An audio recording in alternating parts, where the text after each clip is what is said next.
The Crash Test Dummies are reuniting for the anniversary of their classic album, God Shuffled His Feet. I'm John Bowden from Rock History Music. The band only really had one big hit. They had a lot of airplay, but one big hit in the US, which was Remember that? Certainly a song that got attention because it was quirky and it sounded different. Brad Roberts, the leader of the band, the guy who wrote most of the songs and sang those songs, kind of sang with a wink in his eye.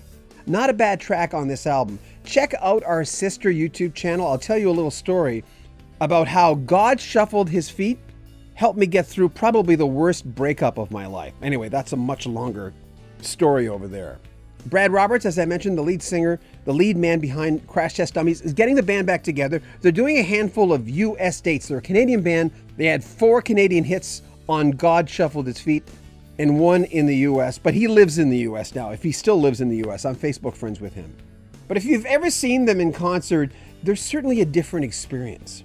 Just by the very fact that Brad Roberts and his quirky, eccentric, deep thinking mind gives you he's looking at the center of the pie from this angle over here where most people never get there or want to be there. It's like a great comedian. It's a fresh, interesting perspective that makes you go, oh yeah, I never thought of that. And of course the song is one of those tunes that describes feelings that we all had growing up. We all had those different people in school. And I'm not talking about the racism that we're dealing with these days. But people who had quirkisms, something different. They were born with this or that. It wasn't their fault. They just wanted to fit in. But people would whisper. And that song made a lot of us think. I'm glad they're coming back. They haven't been around for a little while, but they're one of those bands that I really thought were completely underrated. I'm John Bowden. This is Rock History Music.